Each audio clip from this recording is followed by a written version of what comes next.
What's going on, everybody? Welcome back to the channel. Jake Shavink here. Got a fun Packers video for you guys today. We're going to talk about the Packers' best options at pick 15 in the 2023 NFL Draft, and we're going to go through maybe a little bit more prospects than you might expect in this video. So, throw a like down there and subscribe. Just want to throw that out there really quick. We're approaching 1,000, but as we look at the 2023 NFL Draft, for the Packers at pick 15, right, we don't see a lot of that blue chip talent, right? There maybe three, maybe 4 or 5 blue chip players. I would still stick with 3, and one of them's a running back in this class. So it really kind of paints a little bit of a bleak picture in terms of who's going to be available at pick 15 for the Packers, but I do think they're going to have a lot of options, and it's going to be interesting to see if they kind of status quo it, if they go kind of, towards the premium positions, what they often do. They didn't do it last draft, though, so that's something to watch for, right? Like, could they go the position, that we'll get to that's, not often one that provides a ton of success in terms of first-round selections, or could they go really off the rails? Could they bend the thresholds a little bit? We're going to talk about all of those players, so let's get into it. I do think the trenches are more likely than skill positions early for the Packers, and that I think yields 5 names. I think there's a couple that I'm not going to discuss that I think are going to be off the board, but let's talk about these few. We'll start with edge, which I think, again, Brian Gutekunst talked about edge being pretty deep, and he talks about that, and often when he talks about a position being deep, it's a position that he takes maybe 1 for sure, or even 2 at the position. And it's interesting he mentioned edge, right, because, Rashawn Gary, Kingsley or JJ Enagbare, and Preston Smith, but how long is Preston Smith going to be with the Packers, right? Could Gary's injury cause him some issues that maybe an extension doesn't get done? I don't think so, but you got to explore those possibilities. So first guy to talk about is a player who's kind of been mocked in the top 10 a lot, but has started to drip down the board a little bit, and that's Myles Murphy from Clemson, a player who, as a junior, we've seen the flashes, right? We've seen what he can be as a player on the edge, but it just really hasn't culminated in the type of production you want to necessarily see from a first rounder, right? When you look at what he's put on film and in the box score, you're a little disappointed, right? You see 14.5 sacks the last 2 years, 8 sacks as a sophomore, only 6.5 this past year as a junior. So the production just really hasn't been there. And, he kind of reminds me, though, of a player who has, there's some explosion off the snap. It's not the greatest. I don't think he covers enough ground to kind of win the outside track. He's just way too big for that. But it tested extremely well at his own pro day that he had recently. So there's a lot that's working for him. He's a bigger, longer player. The Packers like those types at edge, so that's kind of working for him and for Green Bay. On film, you kind of see him be able to sit and leverage. He uses his length. He uses the power he has to be able to be a strong run defender at the point of attack. I think he's going to be really effective in that regard. And really, when he wins, it's a lot of hand usage. It's some trimming of the edge. It's the ability to kind of chop and get hands off him and be able to kind of cut his corner and flatten to the quarterback. You can see him win with the long arm. He hustles his butt off, though. He doesn't give up on any rushes, but there's clear, not going to win with bend, not going to win the outside track a lot. It's going to be a lot of straight power rushes. I want him to improve a little bit more, converting some explosion that he has into power in terms of a true bull rush. But overall, I think when you look at Murphy, I'm a little disappointed, honestly. But that's kind of where we're at, right, when you look at pick 15 in this draft, unfortunately. And I still think there's upside there, and a lot of smart people in the industry would say so. So again, I'm not going to be overwhelmingly disappointed because I think it's the fit and it makes a lot of sense. Can they unlock more production in him? It seems like the Packers have been able to do that. They did it with Gary, right? So Murphy very potentially could be the pick there. I just want to see the improved pass rush plan at contact point. Can we get more counters in there? Can we win in a variety of ways? That would be good to see. Now, let's look at, when we talk about production, we talk about a little raw and inexperience. Let's move over to Lucas Van Ness from Iowa, who has really jumped up the board. It was unclear if he would declare as a redshirt sophomore. He does do that. Nicknamed Hercules over at Iowa. He actually has 13 sacks the last 2 years, 7 as a redshirt freshman, 6 this past year as a redshirt sophomore. But really what's interesting about him is that production was there, and yet he didn't play a lot of snaps. He wasn't even really a starter for this Iowa team, which is kind of wild to think about. But when you watch him, you kind of see that just technically, right, pass rusher wise, like he's got the one move of, okay, I can really unlock my hips and generate a lot of explosion when I'm in a stance off the snap, 3-point or 4-point stance. I can get off quick. I stay low. I engage, generate a lot of power, and I can drive guys back. There's a rep of him driving Paris Johnson Jr. back, which is really impressive, and that's can be a go-to. We've seen Rashawn Gary use that as a go-to, right? But he's done really well rushing from the interior. Just doubt he's going to be able to play that at his size currently that he is at. So it turns him into an edge, and we got to work on, using what length he has and what power he has to be a strong run defender. We got to unlock more as a pass rusher in terms of moves. But this is exactly, like almost to a T, the type of player the Packers go, okay, this is it. This is the guy we're going to mold eventually into a strong starter at the next level, and maybe he's the future opposite Gary. You let Smith play this year, right? You get Enagbare more reps this year, and you realize, okay, Van Ness will give you some snaps on the edge, we'll give you some on the interior at times. We're going to let you grow before you really, assume the starting role in 2024. A very Packers thing. They're in this kind of reloading transition phase. It really works to take a player like Van Ness with, I think, is a little bit more upside, a little bit more ceiling than Myles Murphy. So now we're going to shift to offensive line. I think if and again, you can't rule anything out in the draft. If Paris Johnson Jr. is available, I think there's a pretty decent chance he's the selection for the Packers. We know the Packers like highly touted recruits. Again, I will use Gary as an example of a high recruit. Paris Johnson was that for Ohio State. He played right guard in 2021, comes in now, moves over to left tackle in 2022 after the departure of some guys. And it was a little bit of a struggle early. You see his hands get really wide, technique-wise, footwork-wise. He's not always got his eyes on the right thing. He kind of is looking a lot of where, okay, I'm on my outside shoulder. Where is this guy? Even if he's dropping into coverage, he's still got eyes there.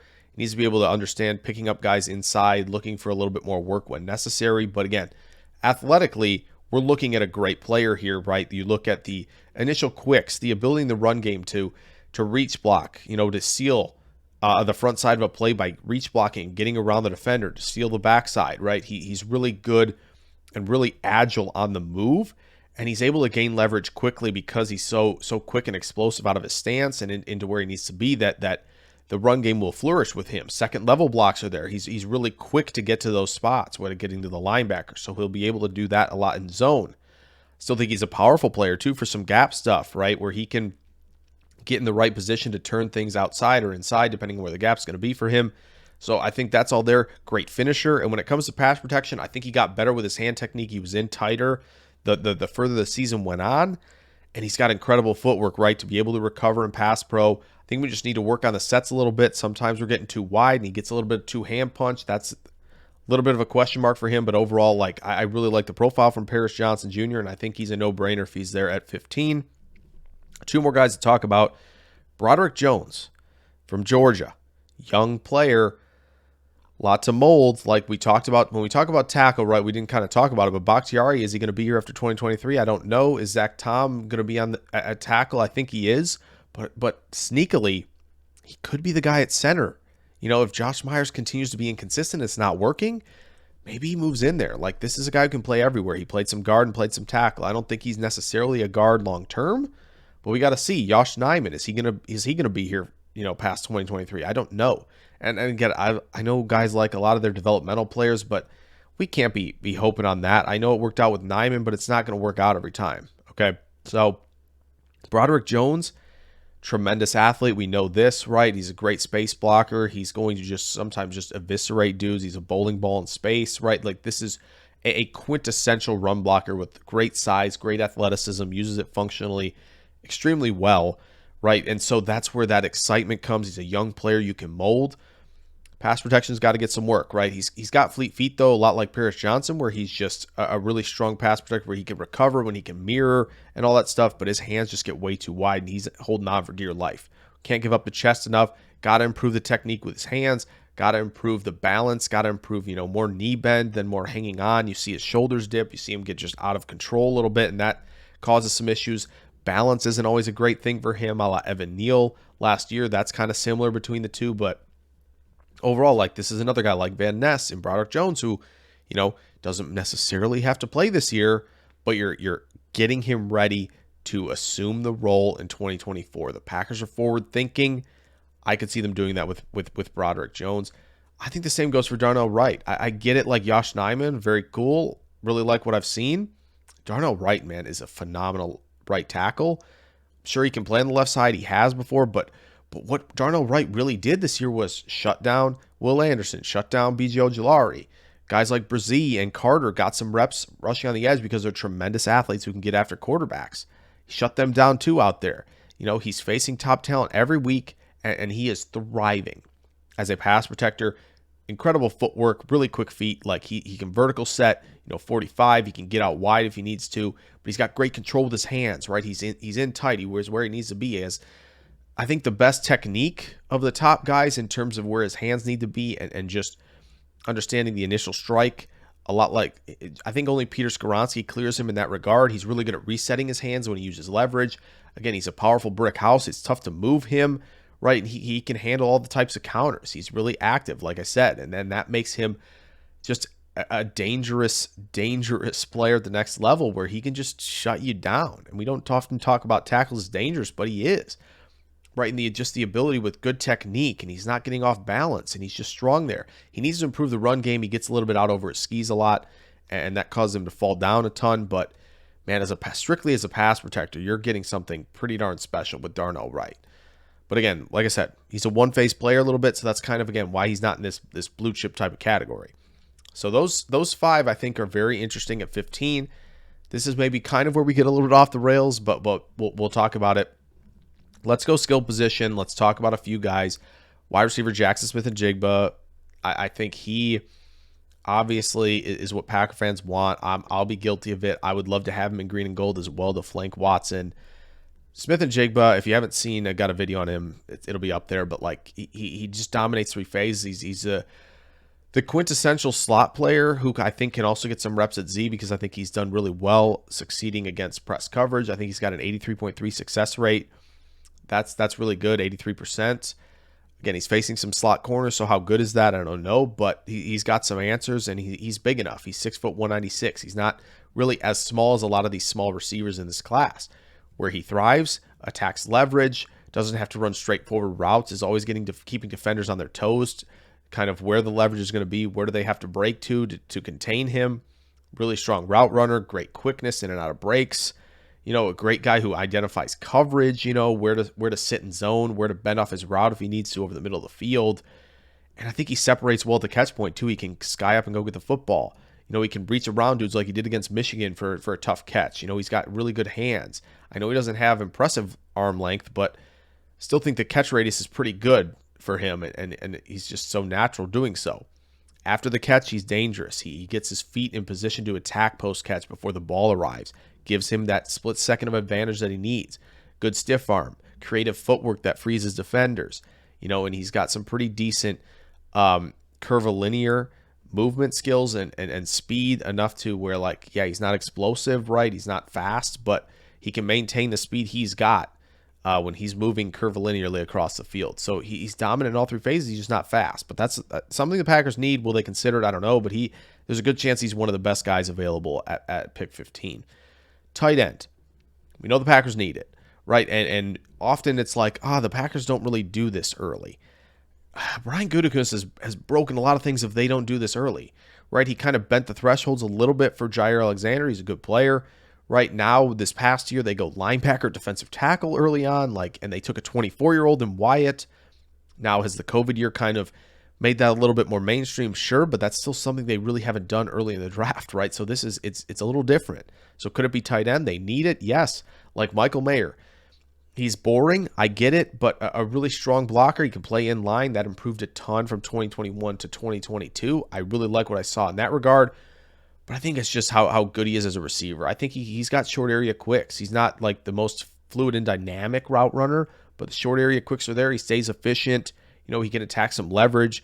He's splitting the slot. He's out wide. He's able to win in those areas. Dominates the middle of the field.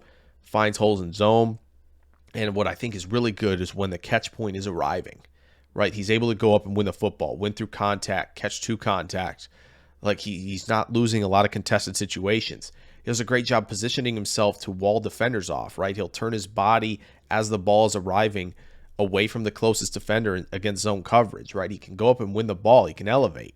He's going to be a good red zone threat, but he's going to be a chain mover, and that's maybe something that Jordan Love needs. And Michael Mayer, while boring, I think is a really, really good player. Like I think we're kind of bored of him, right? We've been talking about him for a while.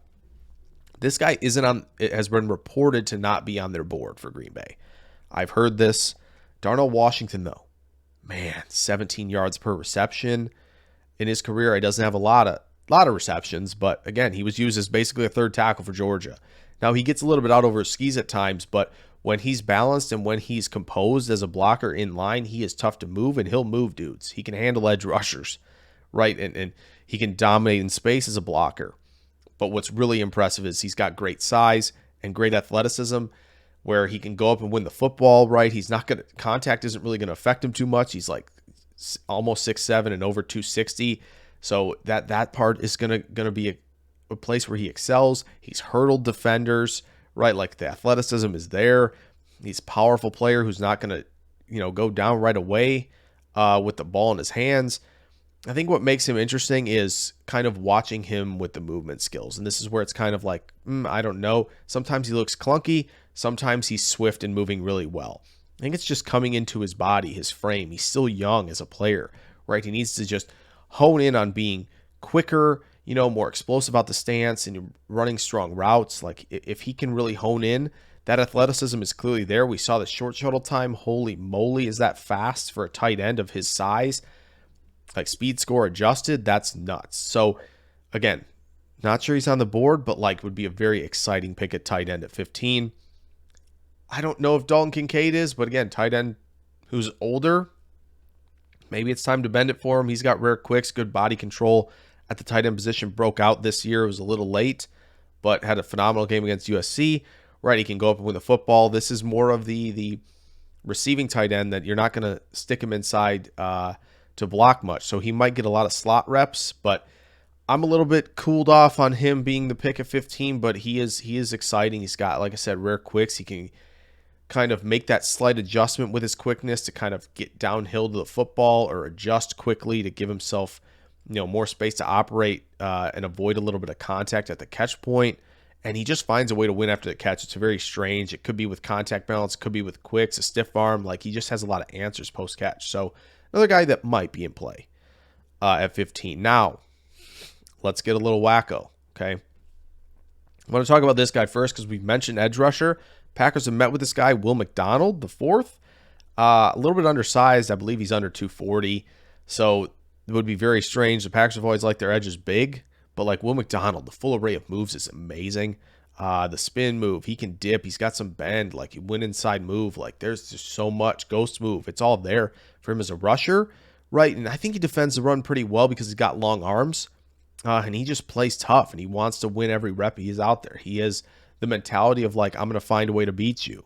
We know the Packers need edge help, but this would be a break of the thresholds. It would be a break of tendency.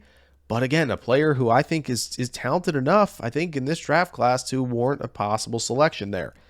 Now, let's talk about corner, because Brian Gutekunst mentioned this as well. Corner is very deep. Now, they might not do it at 15, but I just don't think we can rule it out. Uncertain about Stokes. Will Douglas shift positions, right? The room could look different. If they move on from Stokes after 3 seasons, what are we doing? I don't know. That's why guys I'm going to mention him because he's smaller and he might be available. So it's a possibility. Devin Witherspoon, Illinois, I would just kind of take note. Now, the odds have him as the favorite to be the first corner off the board. It might be to Detroit, but it's hard to know because Gonzalez and Porter and Banks are all bigger than him.